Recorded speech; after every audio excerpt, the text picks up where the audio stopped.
Abre sua Bíblia comigo. Eu não vou demorar muito.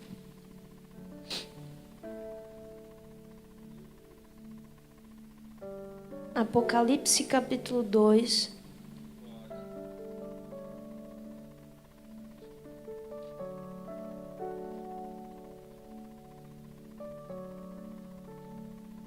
Versículo 1. Eu agradeço pelo convite. Eu temo e tremo estando aqui.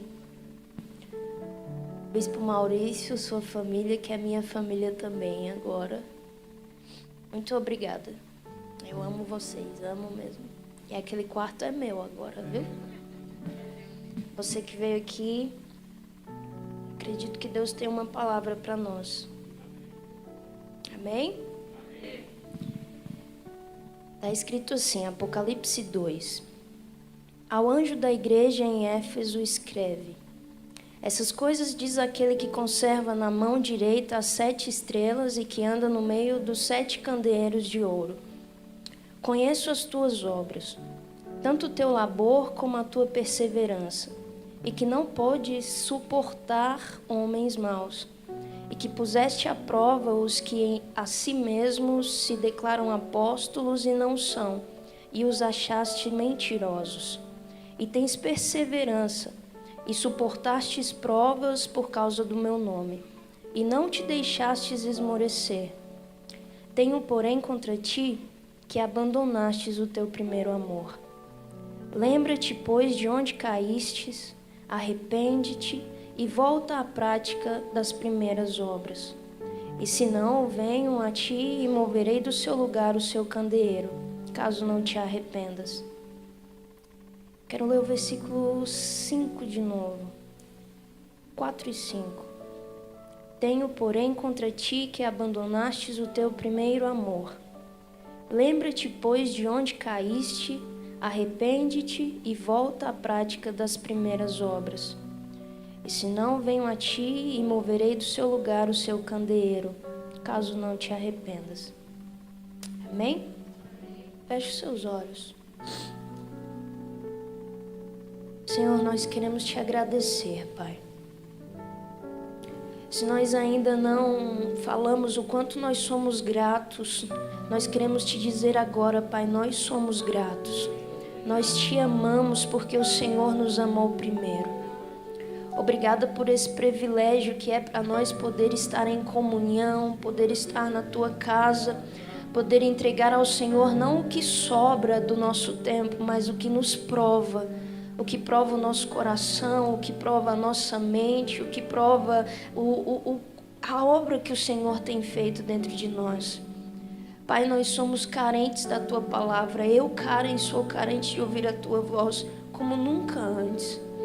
Nós precisamos ouvir a Tua direção, nós precisamos do toque do Teu Espírito. Nós precisamos de Ti nessa noite, Senhor, e de mais ninguém. Nós precisamos de Ti. Não a mim, não a nós, e sim ao Senhor. Toma o teu lugar de preferido, de adorado, de exaltado, né, aqui entre nós. E, Senhor, esclarece para o nosso coração qual é o desejo que há dentro de Ti. Nós não queremos viver as nossas vontades, nós queremos viver a Tua vontade, porque a Tua vontade é boa, perfeita e agradável para nós. Leva-nos a conhecer um pouco mais da vida eterna agora, porque a vida eterna é essa, que conheçam a Ti. Revele-se a nós, Senhor, revele-se a nós. Muito obrigada, Senhor, muito obrigada. Amém, amém. Pode sentar.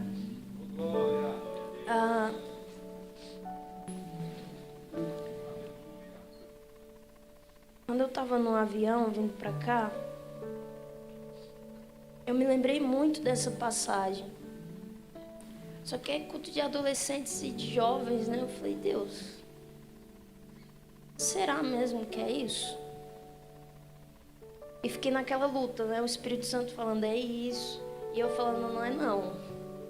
O Espírito Santo falando, fala isso. E eu aqui dentro de mim falando, isso. Essa voz falou foi com Eva no jardim. Não é para pregar isso. Só que quando eu cheguei aqui, que o meu irmão abriu, a gente nem combinou nada, nem o conheço. E ele abriu em Apocalipse. O Espírito Santo falou assim: você vai dizer o que eu quero que você diga ou você vai escolher o que você quer dizer? E esse começo de Apocalipse, eu acho que vai dar microfonia aqui. Esse começo de Apocalipse é um pouco peculiar, porque essas cartas não são escritas por João, mas não nascem em João. A Bíblia fala que Jesus, o próprio Cristo, diz a João para que escrevesse essas cartas. E essas cartas, elas não são para uma pessoa específica. Essas cartas são para uma igreja, são para igrejas. Há algumas dessas igrejas, Jesus, ele deixa explícito: olha, você tem coisas boas, eu tenho coisas boas para falar ao seu respeito, eu tenho coisas que eu posso ressaltar no meio dessa igreja, mas também há essas que Jesus faz alguns elogios. Jesus, ele também traz alguns pontos que precisam ser repensados, alguns pontos que precisam ser reposicionados, que precisam ser abolidos. Jesus, ele dá uma luz ao problema, mas Jesus, ele também dá uma solução para o problema que ele mostra. Há umas igrejas, Jesus ele vai falar: olha, você tem uma aparência de quem está vivo, mas eu sei que você está morto. Há uma igreja, Jesus, ele vai falar: olha, era preferível que você fosse quente ou frio, mas porque você é morno, eu vomitarei você da minha boca. Mas essa igreja que a gente lê aqui é uma das igrejas que a gente ama ler sobre ela, que a gente ama estudar sobre ela, porque não é uma igreja de todo ruim. Jesus, ele diz: eu sei que você é perseverante, eu sei que você não suporta a obra dos mentirosos, eu sei que você tem perseverado por amor ao meu nome. E isso é bom, sim ou não? Isso é bom. Eu tenho essa característica como algo bom em você. Mas eu preciso dizer uma coisa: apesar de tudo isso, eu ainda tenho algo contra você. Porque é possível ser perseverante, mas ser perseverante sem amor. É possível você não suportar coisas mentirosas e ainda assim não ter amor. É possível você fazer grandes obras bonitas, obras louváveis e ainda assim fazer sem amor. Mas a Bíblia me ensina que eu posso fazer tudo isso, eu posso profetizar, eu posso falar outras línguas, mas se não houver amor, de nada vai valer. Nessa história, nesse versículo, Jesus ele está dizendo: eu sei que você tem coisas boas, mas o que eu quero ver em você é ter amor enquanto faz coisas boas. Jesus ele fala assim: eu tenho porém contra ti uma coisa. Não são os teus pecados. Eu já levei, Jesus já levou sobre si. Não são as suas falhas, não são essas falhas. Jesus sabe que nós falharemos. Mas o que eu tenho contra ti é que você abandonou o seu primeiro amor. E sabe, parando para pensar nos tempos que a gente está vivendo, é dolorido constatar que muitos de nós perderam o primeiro amor. Nós fazemos porque nos acostumamos a fazer e não mais como antes, porque amávamos fazer. A gente louva não mais porque amamos louvar a Deus, mas porque a gente aprendeu que no ritual do culto a gente tem um momento do louvor. Então a gente levanta as mãos porque todo mundo está levantando. E não mais porque nós amamos louvar aquele que merece ser louvado. E não mais porque nós amamos levantar as nossas mãos e render o nosso coração para aquele que merece ser adorado. Estamos aqui dentro da igreja e nós abrimos a Bíblia, parece que a gente já sabe o protocolo do culto. Então por isso que a gente vem no dia de domingo, para santificar toda a semana que a gente passou pecando. Aí a gente vem no domingo para desencarno de consciência, para a pureza do nosso espírito, quando na verdade esse culto não deveria ser para que eu pense, eu preciso me purificar de tudo que eu me sujei. O culto não existe para isso.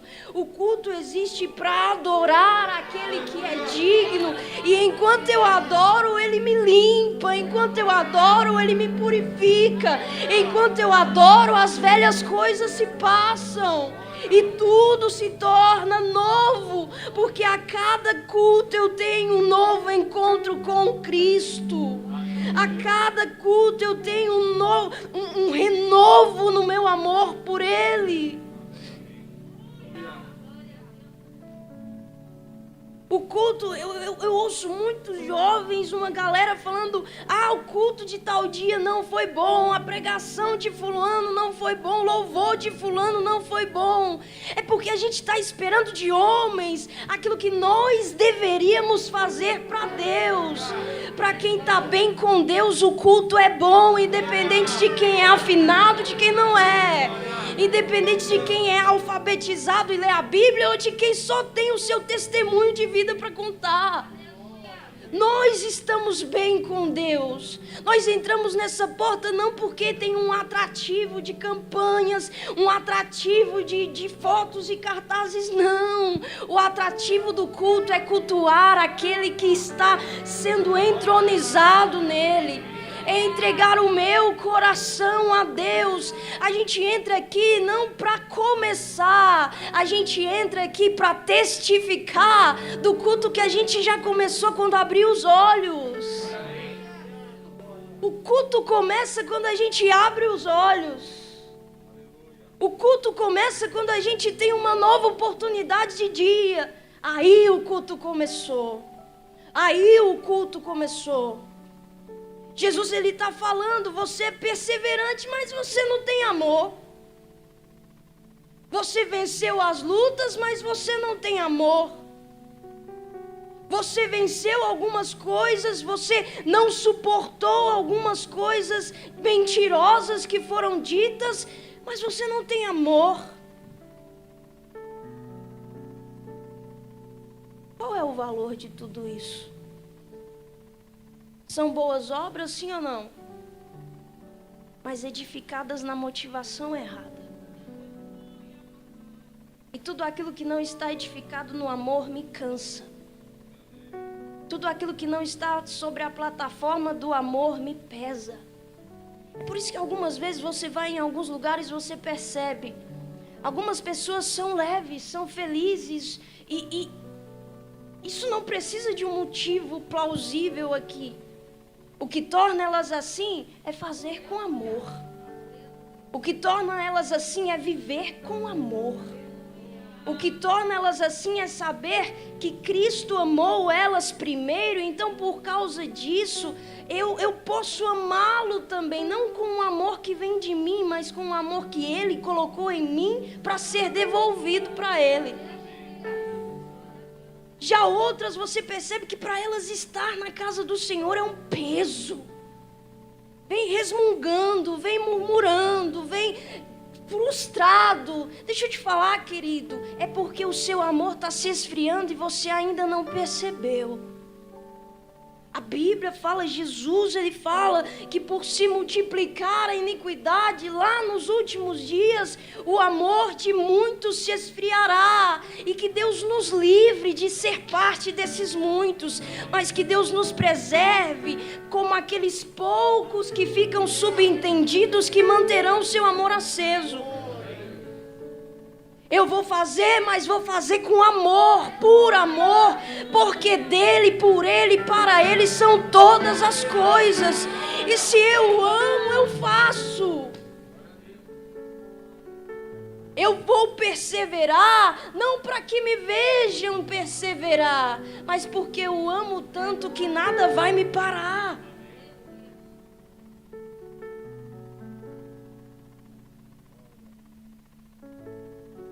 Deixastes, abandonastes o seu primeiro amor.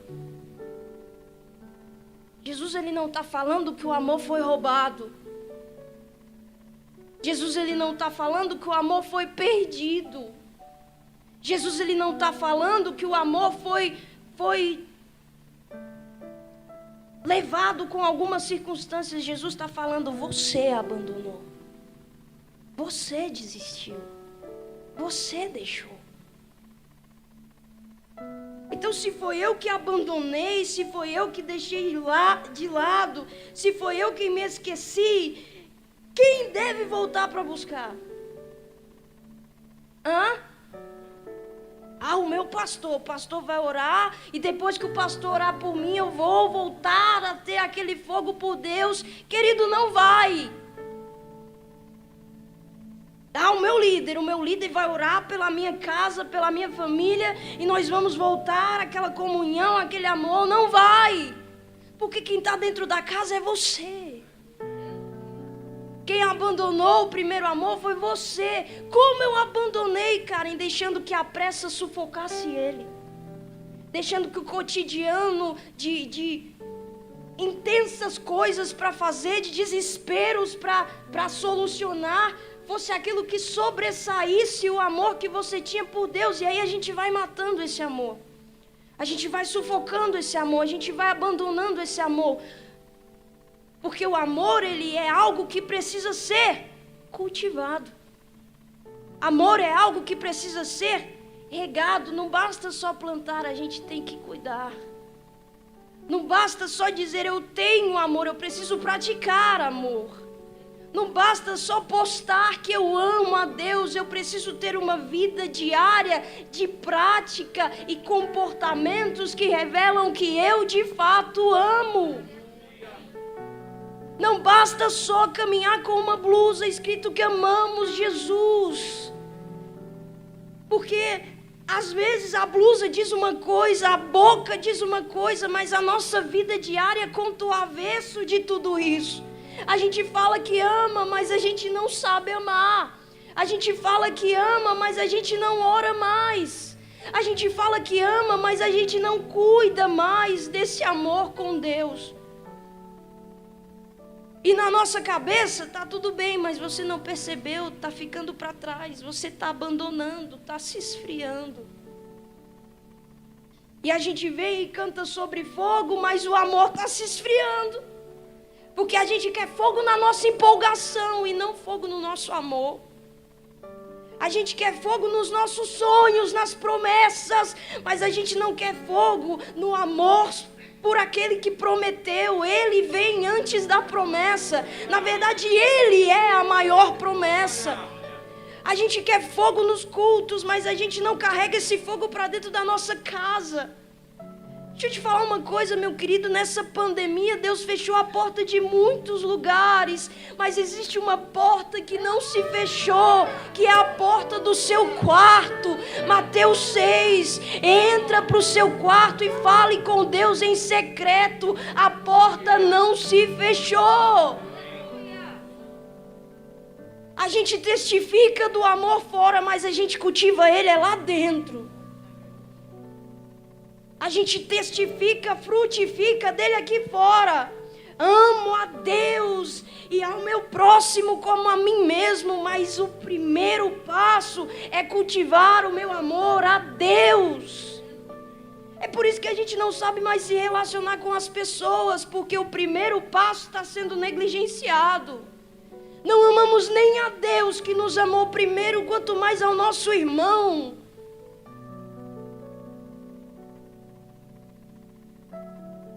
Eu olho para essa pandemia e eu não sei você, mas pelo menos comigo, o Senhor falou assim: Karen, você está vivendo muito no automático. Eu não quero um amor assim. Ele falou: Karen, você está vivendo muito bitolada a algumas coisas, muito presa a algumas coisas, e eu não quero um amor assim. Ele falou para mim, eu vou ser sincera contigo, ele falou: Karen, você só jejua no dia que você vai pregar, você só ora no dia que você vai pregar, você só lê a Bíblia no dia que você vai pregar. E ele falou assim: será que o seu começo foi assim ou você que deixou se tornar assim? Jesus, ele vai dizer, depois que ele fala que eu tenho contra ti, que abandonaste o seu primeiro amor, ele dá 3 passos para a gente voltar para esse amor. Ele diz: primeiro, lembre-se de onde você caiu. E eu não sei se você entende, mas a lembrança é algo muito poderoso para Deus. A Bíblia fala: eu quero trazer a memória, e aquilo que eu trago à memória pode me dar esperança ou pode roubar a esperança que eu tenho.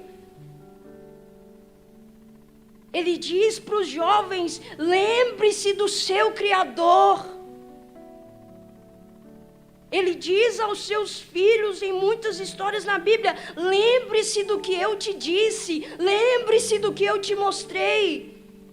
Jesus, ele nos deixa o Espírito Santo e ele fala: ele vos fará lembrar.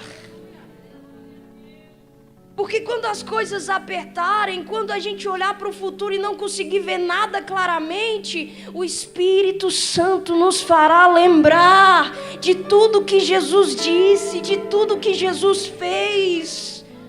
Quando nós estivermos de frente com uma situação que não nos provoca sensação de esperança, o Espírito Santo trará à memória aquilo que pode nos dar esperança.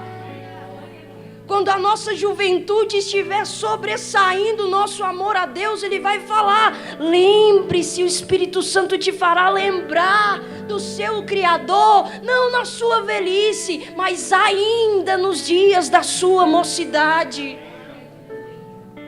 Só que aqui ele está falando assim: lembra de onde você caiu. E nessa pandemia, quando o Senhor falou para mim que eu estava muito no automático, Ele me fez lembrar do meu começo. Eu não gosto muito de ficar falando de mim na pregação, mas o Espírito Santo está me levando a isso, eu vou falar. No meu começo, eu sempre fui muito vidrada nos Gideões missionários. Alguém conhece? E no meu tempo, os congressos dos Gideões missionários eram muito sinistros. Eu não tinha um DVD em casa, o aparelho, não tinha televisão, mas eu tinha o DVD, o CDzinho. Eu lembro que eu começava a marcar rolê com os amigos da igreja para ir na casa deles, colocar o DVD no aparelho deles e assistir na televisão deles. Eu lembro quando eu assistia isso, os cultos desse congresso, desse congresso, geralmente no final sempre tinham as pessoas voando por cima, arrebatadas, outras caídas, era assim, né? E eu gostava muito das pregações do Marco Feliciano. Amém? Eu lembro que assistindo na casa dos outros, geralmente só eu ficava até o final. Eles saíam, iam fazer outras coisas na casa e eu ficava vidrada na televisão, assistindo a pregação até o final. E quando chegava no final, que tinha a parte de oração que o Marco Feliciano fazia, eu me ajoelhava na frente da televisão e falava: Deus, eu quero viver algo assim. Eu não falava: Deus, eu quero pregar. Eu falava: Deus, se eu pudesse ser pelo menos a pessoa que é arrebatada e caminha aí pelo meio da multidão, por cima da multidão, eu estou feliz, mas eu quero viver algo assim. Eu lembro que depois de um tempo minha avó me deu uma televisão e meu tio me deu um DVD, tio-pai, né? Me deu um DVD. Aí, minha casa era o meu quarto. Passava horas e horas e horas assistindo DVD de pregação e trocava, voltava e trocava. E sempre na hora da oração, de um DVD, de algo gravado, eu ajoelhava na frente da televisão e pedia para Deus para viver alguma coisa nova, diferente. E eu lembro que eu passava horas no quarto, deitava no chão, babava no chão, chorava no chão, pedindo para Deus algo novo. E quando o Senhor me confrontou nessa pandemia, Ele falou assim: Karen, você pode se lembrar? Lembra de quando você começou? E Ele falou nitidamente para mim assim, Ele falou: Karen, você era a minha menina. Você passava horas e horas sendo ministrada, chorava e o chão não era frio demais para que você se ajoelhasse nele. Você gastava tempo na minha presença. Ele falou assim para mim: filha, você ficou muito independente. Você cresceu demais.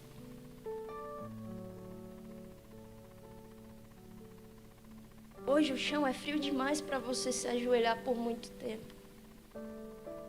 Hoje sua vida é corrida demais para você orar por um pouco mais de tempo. Quando ele falou isso para mim, eu senti esse versículo. Lembra-te de onde caíste. Talvez o que fez você cair, o cair, não é nem tanto o pecar de fato, mas é o negligenciar. Talvez o seu cair não é nem tanto que você adulterou, que você foi promíscuo, que você mentiu, foi rebelde, não. Mas é que você parou de fazer com afinco que você fazia antes. Não é que você não ora, é que você não ora como antes. Não é que você não jejua, é que você não jejua como antes. Não é que você não dedica um tempo a Deus, é que você tem pressa de sair desse tempo com Deus. A gente dedica 15 minutos de devocional para Deus e a gente acha que Deus está satisfeito. Não está.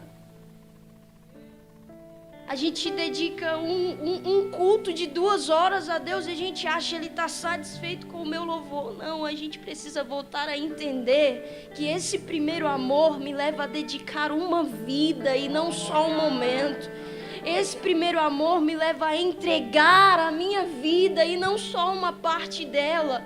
Eu dou a Cristo os meus sentimentos, eu dou a Cristo a minha vida profissional, eu dou a Cristo as minhas finanças, eu dou a Cristo a minha mente, eu dou a Cristo os meus desejos, eu dou a Cristo o meu coração, e em tudo em mim Ele tem autoridade e domínio para mudar. Talvez essa pandemia veio só para mostrar que a gente era tão independente de Deus, que agora que a gente descobriu que a gente precisa dele.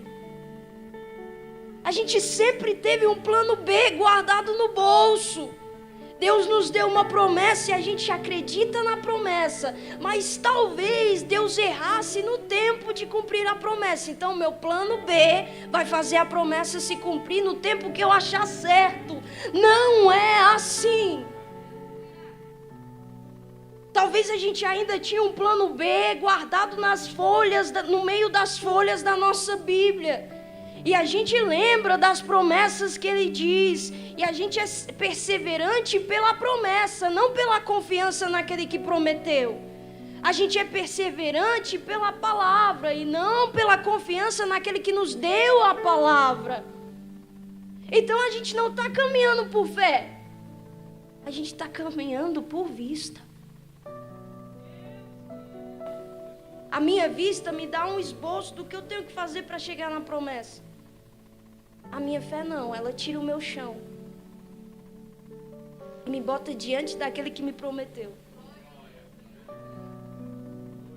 E aí vem o Espírito e fala assim: você tem coragem de caminhar sem chão, sem plano B, sem o seu esboço, mas ir em direção àquele que te prometeu?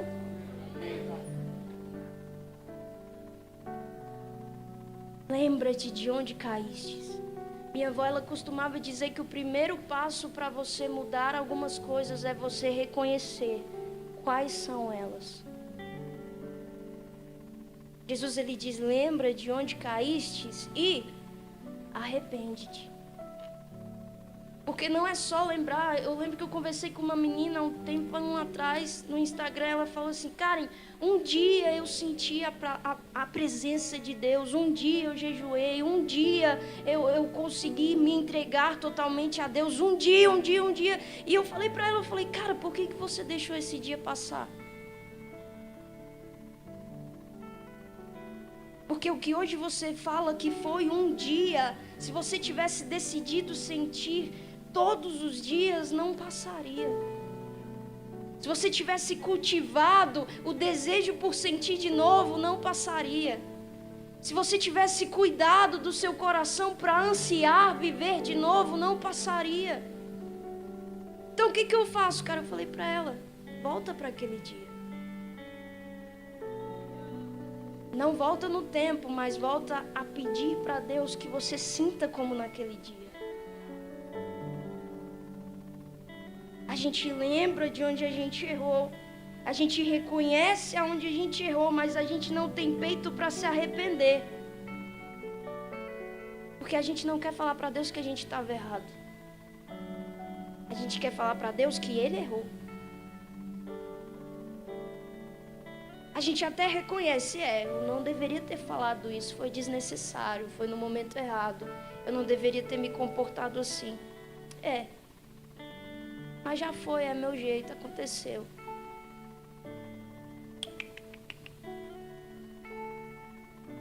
A mente de um cristão, ela sempre vai, no dia do retorno, colocar ele de joelhos diante de Deus. O coração que te enganou lá onde você caiu e perdeu o primeiro amor, ele vai no retorno te levar ao arrependimento por ter se esquecido desse amor. A gente vira para Deus e a gente quer ter razão diante de Deus. Há um tempo atrás o Senhor falou assim, Karen, eu preciso que você ame obedecer mais do que você ama ter razão. Porque eu gosto de ter razão. Sou pequena, branquelinha, magrelinha, frágil assim no jeito de falar, mas eu amo ter razão. O Espírito Santo falou isso para mim. Eu não preciso que você me mostre aonde você tem razão. Eu preciso que você se posicione como alguém que quer me obedecer. Mesmo se achar que eu não tenho razão. Lembre-se e se arrependa.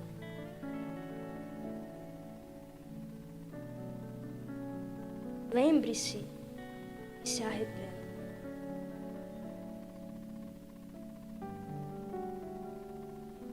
A gente tem uma mania, e eu estou terminando, de terceirizar as responsabilidades dos erros que a gente comete.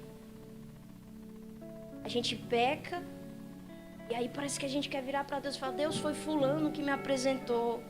Deus, foi fulano que me levou. Deus, foi fulano que fez, que me chamou, que me convidou. Eu só fui. Aí que está o problema, você que só foi. Deus, então tira ele da minha vida porque ele me levou para o caminho errado.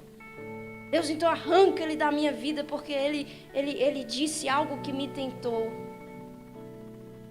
Deus vai permitir que algumas pessoas fiquem na sua vida e façam alguns convites estranhos para ver aonde seu coração está. Assim como o povo no deserto.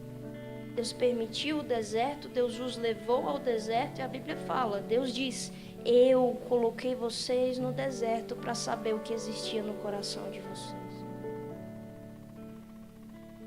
Essa pandemia trouxe para mim uma certeza, o problema não está no outro, o problema está em mim. A gente ama identificar os problemas da igreja, mas a gente nunca quer ser solução para esses problemas. A gente ama brigar sobre as características nos nossos irmãos que precisam ser mudadas, transformadas, modificadas, mas e as nossas? Eu não mudo ninguém, mas eu posso escolher mudar. Frase de Facebook, não, frase cristã. Jesus, ele termina dizendo assim, lembra de onde você caiu? Lembro, Jesus. Eu lembro que foi esse dia. Eu lembro que foi essa palavra. Eu lembro que foi essa desobediência. Eu lembro, Jesus, aonde foi. Se arrepende, eu me arrependo, Jesus. Eu não faria de novo. Eu não diria de novo. Então, volta à prática das primeiras obras.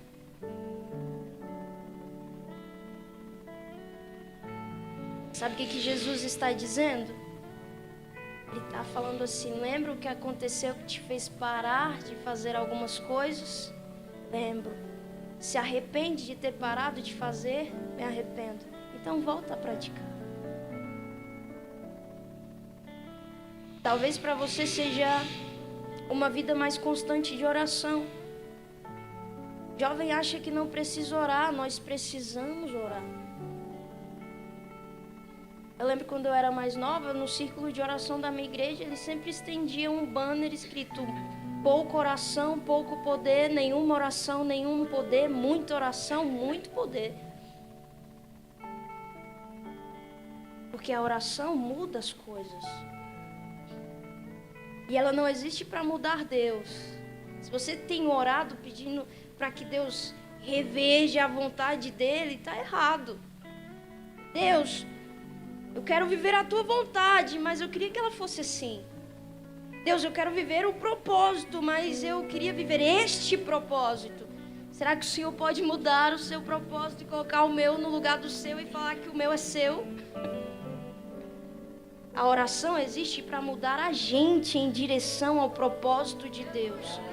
O coração de Deus não é enganoso, é o nosso que é. Então, quanto mais nós nos apresentamos a Ele, quanto mais nós falamos para Ele, quanto mais nós desabafamos com Ele, nos relacionamos com Ele, mesmo em meio ao silêncio, Ele está mudando alguma coisa dentro de nós. Talvez ele está em silêncio, mas ele está tirando o coração de pedra e colocando um coração de carne. E para fazer isso, ele não precisa fazer barulho, ele só precisa estar. E na oração a gente tem uma certeza, minha avó me falava isso: quando você está orando, você nunca está falando sozinho. Talvez você não tenha a resposta que você quis, não tenha a direção que você quis, não tenha o sinal que você quis, que a minha geração ama sinal. Deus, se é da tua vontade, vai chover. Se é da tua vontade, Ele vai piscar. Se é da tua vontade, ela vai mandar mensagem. E se Deus não der sinal nenhum, você para de orar. Minha geração precisa orar como nunca. Porque o joelho daqueles que vieram antes de nós tem se cansado. E a gente ama falar de pegar o bastão. A gente vai pegar o bastão. Vai fazer o que com esse bastão? Porque a gente só quer pegar, mas a gente não quer ter as responsabilidades de estar com Ele. Porque se Deus está me entregando o bastão de uma geração que veio antes de mim e orava, por exemplo, 100 horas... eu preciso entender que a minha responsabilidade é pegar do 100 e continuar. Responsabilidade. Mas a gente só quer a empolgação de estar com Ele na mão, fazer e acontecer. E quando Deus pede, vem para o quarto com o bastão, deixa eu te mostrar para que ele serve. Deixa eu te mostrar o que eu vou ter que tirar para você continuar com Ele. Deixa eu mostrar o que precisa ser lapidado, aonde você precisa lembrar, o que você precisa se arrepender, o que você precisa voltar a praticar. A gente não quer isso. Somos a geração que grita poder, mas se esquece da santidade. A geração que grita intimidade, mas se esquece da oração. Quanto mais eu oro, menos de mim existe, mais dele aparece. Quanto mais eu oro, mais é entranhado em mim as palavras de Cristo quando Ele me ensina a orar. Pai nosso. Meu egoísmo vai embora porque o Pai é nosso, que está no céu, santificado seja o teu nome. E junto com esse nome santificado, o meu joelho se dobra, a minha língua confessa: venha a nós o teu reino. Mas nós não queremos o reino para que coisas venham, nós pedimos o reino para que o rei venha também. Seja feita aqui na terra a sua vontade como é feita no céu. Por quê? Porque nós não queremos o céu porque o céu é bonito, porque o céu tem coisas de ouro. Não! Nós pedimos o céu para que nós sejamos transformados à imagem de Cristo, à imagem e semelhança de Deus. Por isso nós oramos. A oração não é para mudar Deus, é para me mudar. E talvez a volta da prática de alguma coisa que você fazia antes e não faz mais seja a oração. E glória a Deus, porque nós ainda temos força, jovem, para voltar a orar. Glória a Deus, porque nós ainda podemos, ainda há tempo de cultivar uma vida de oração. Glória a Deus por isso. Ou talvez a prática que você precisa voltar a ter seja jejum. Minha geração não jejua. Uma vez uma menina falou para mim: jejum é coisa de crente antigo. O quê? Pois então, eu sou uma velha. Jejum não é coisa de gente antiga, de crente antigo, de doutrina antiga, não. Jejum é coisa de crente, de quem quer matar a sua carne para que Cristo viva ainda mais dentro de nós. De quem quer matar a carne e vivificar o espírito. Não é dieta, não, é jejum. Jejuns. Eu comentei com o bispo no carro. Teve um ano que eu fiz 3 meses de jejum de café. Para mim foi os piores meses da minha vida, porque eu amo café. Mas o resultado disso foi que Deus mudou muitas coisas em mim. Foi que Deus me deu uma nova porção de unção, de palavra, de momentos com Ele. E eu sou grata, porque Deus me deu graça de entregar para Ele até aquilo que me custou alguma coisa. Tem gente que invalida o jejum de redes sociais. Eu não invalido, porque tem gente que é viciada nisso. Então, quando eu me abstenho de algo que me provoca dor, de algo que mexe comigo, de algo que me deixa desconfortável, na verdade eu estou falando: Deus, eu te amo mais do que a isso. Deus, eu te quero mais do que a isso. Esse era o meu outro amor, mas eu estou pedindo: queima, tira de mim, apaga o efeito desse amor em mim. E vou falar, tá chegando dias que a gente vai ter que fazer jejum até da nossa opinião. Porque nessa geração de ideologias, em êxtase, em excesso, parece que a nossa opinião virou o nosso próprio Deus. Volta a praticar as primeiras obras, as boas obras. Ou se essas boas obras, essas primeiras obras, para você, que você precisa voltar a fazer, seja ler a palavra. E a gente tem vivido de coisas repetidas. A gente lembra do Salmo 91. Então a gente prega Salmo 91. A gente posta Salmo 91. E aí, se alguém posta um versículo diferente, parece que a galera fala assim: oxe, tem na Bíblia isso aí? Tem. Você que ainda não descobriu, não teve tempo de parar e perceber que a Bíblia tem tantos assuntos, tantas vertentes, que tudo que eu preciso para a minha vida está escrito aí. Que ela é um manual de vida. Isso não é frase clichê, isso é verdade. Minha geração não tem lido mais a palavra de Deus e reclama de estar aprisionada. Minha geração não lê a Bíblia e reclama de não ter fé. A Bíblia fala: a fé vem pelo e ouvirá. Isso não é só quando alguém está pregando, é quando você abre no seu quarto e fala: Espírito Santo, me direciona. Espírito Santo, conversa comigo. Deus não está em silêncio para quem sabe aonde está a Bíblia dentro de casa.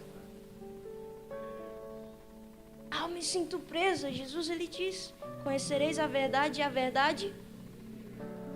Na oração sacerdotal ele fala assim: santifica-os na verdade, a tua.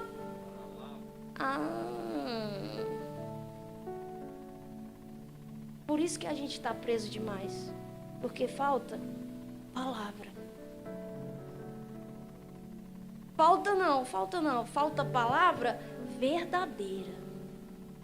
Porque de palavras falsas, ilusórias, que passam a mão na nossa cabeça, tem a torta e a direita.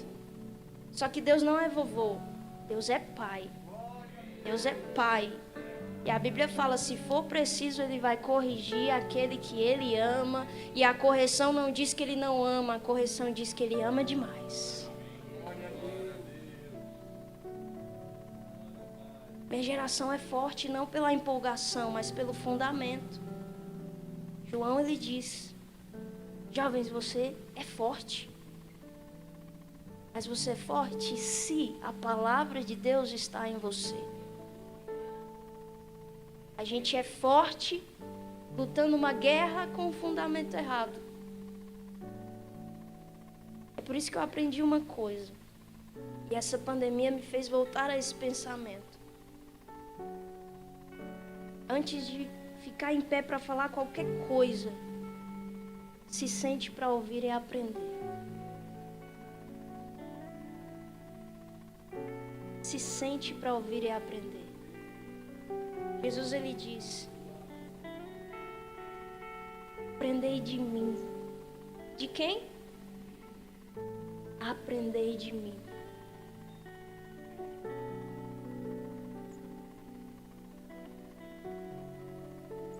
A gente precisa aprender dele, que é manso e humilde de coração, para que isso testifique no nosso e flua sobre alguém. A gente precisa aprender dele. E diz que há lugar, ele diz, venham a mim todos os que estão cansados e sobrecarregados, para que ao entender isso, flua de mim esse lugar de abrigo para o cansado e para o sobrecarregado, porque Cristo vive em mim. Então mesmo Cristo que corporalmente aceitou e convidou os cansados e sobrecarregados, ele habita em mim e através de mim convida os cansados e sobrecarregados. A gente precisa aprender de Cristo porque ele é a fonte e sem a fonte não tem rio. Então eu fico com ele, eu aprendo com ele, e aquilo que eu recebo da fonte, aquilo que eu experimento da fonte, aquilo que eu provo da fonte, flui de mim para que através de mim alguém seja arrastado para a fonte, alguém seja atraído para a fonte, alguém olhe para mim e quando olhar para mim não veja mais a mim, mas ao Cristo que está vivendo em mim. E se para enxergar Cristo eles precisem enxergar a cruz que eu estou carregando, tudo bem, Jesus me disse, leve todo dia a sua cruz. Se para enxergar Jesus em mim for preciso que eles vejam marcas em mim, tudo bem, eu carregarei marcas por amor a Cristo e essas marcas revelarão Cristo em mim.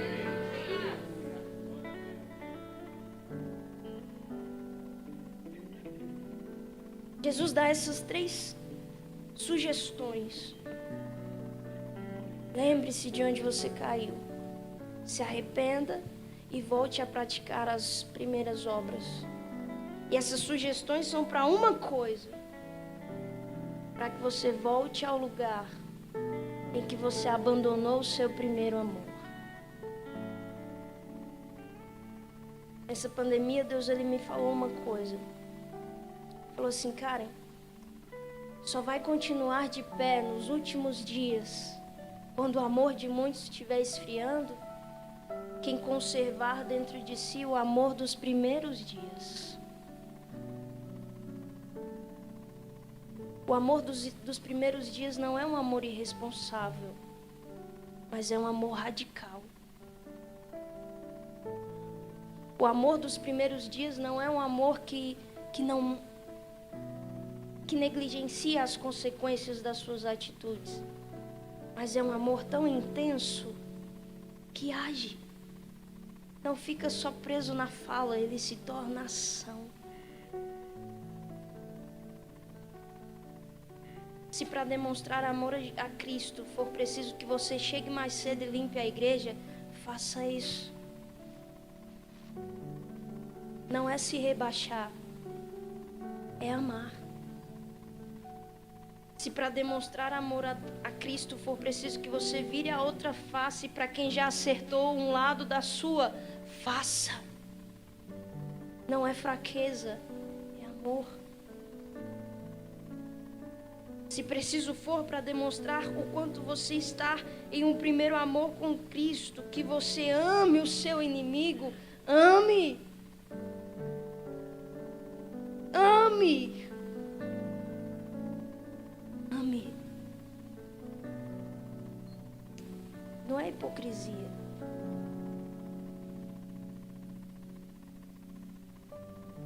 Amor. Você não precisa de um microfone para amar a Deus. Você não precisa de mais de 100.000 seguidores para amar a Deus. Você só precisa ter sede e fome, como nos primeiros dias. Quando seu coração tremia ao ouvir falar sobre estar na casa de Deus.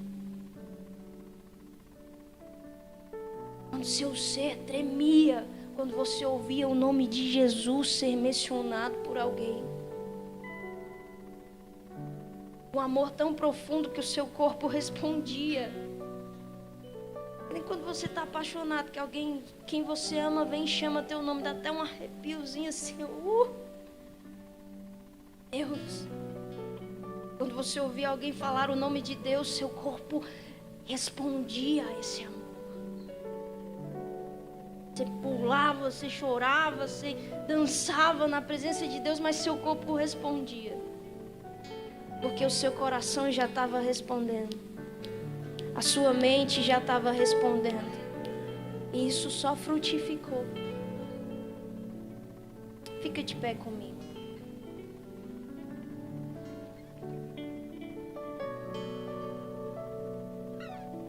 Você entendeu alguma coisa?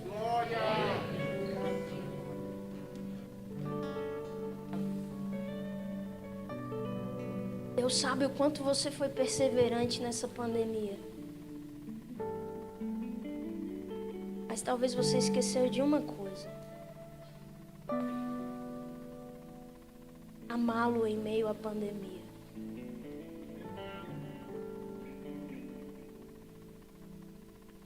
A Bíblia fala que quando Jesus está caminhando com seus discípulos, aparece um jovem rico. Esse jovem rico faz uma pergunta para Jesus porque ele queria ter a vida eterna. O que ele tem que fazer? Só que a Bíblia fala em um dos evangelhos que quando Jesus olha para ele, Jesus o ama. Fala assim: você conhece os mandamentos? Conheço.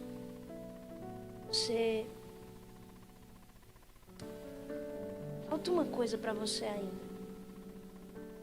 Vai, vende tudo que você tem, dá aos pobres e me segue. O entendimento que eu tenho disso, quando o jovem rico não faz nada daquilo que Jesus pediu, é que faltou para ele justamente daquilo que Jesus entregou. Amor.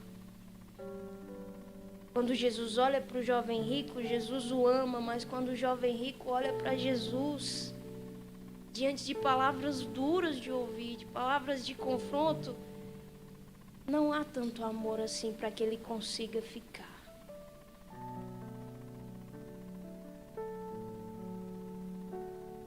Cultiva o seu primeiro amor. Porque no dia da dificuldade, é você ter o seu primeiro amor afiado que vai fazer você vencer sorrindo. É esse primeiro amor que vai me dar o entendimento de que Cristo me dá paz. E eu vou para o deserto, eu vou feliz. Porque o deserto não significa que Deus não me ama. Deus me ama até no deserto. E o meu primeiro amor está tão fundamentado nele que eu passo pelo deserto feliz. Serei provado nele, mas estarei feliz, porque a prova existe para que eu seja aprovado. Passarei por vales, por tempestades, com meu coração em paz. Porque meu primeiro amor está intacto.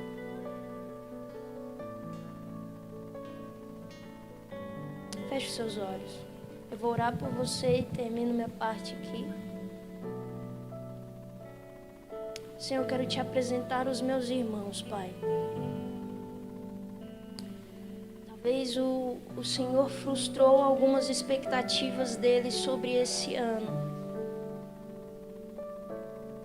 Talvez falaram que seria o ano mais incrível da vida.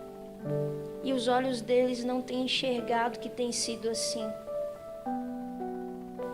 Mas, Pai, que eles comecem a provar da sua bondade em meio a esse caos. Que eles comecem a provar da tua fidelidade em meio a essa turbulência. E que eles tenham certeza de que o Senhor tem sido bom. Muda os nossos olhos, Senhor. Se os nossos olhos forem luz, se os nossos olhos forem bons. Muda, Senhor, a nossa mente. Metanoia sobre nós. Não nos deixe nos conformar com coisas confortáveis no mundo. Não nos deixe nos conformar com coisas fáceis nesse mundo. Mas gera no nosso coração uma inconformação com as coisas que estão acontecendo. Gera no nosso coração o entendimento de que nós não somos todo mundo, mas somos um instrumento para que o Senhor alcance todo mundo. Pai, não deixa a pandemia entrar dentro do nosso coração, mas que no meio dela o Senhor nos encontre, o Senhor nos pegue, o Senhor nos molde, o Senhor avive a obra que há dentro de nós, o Senhor reconstrua os muros que foram destruídos, o Senhor tape as brechas que foram abertas, o Senhor faça de novo o vaso que se quebrou. Nós queremos estar nas suas mãos, mesmo que essas mãos nos amassem, mesmo que essas mãos levem coisas embora, mesmo que essas mãos mudem os nossos sentimentos, nós sabemos em quem nós temos crido.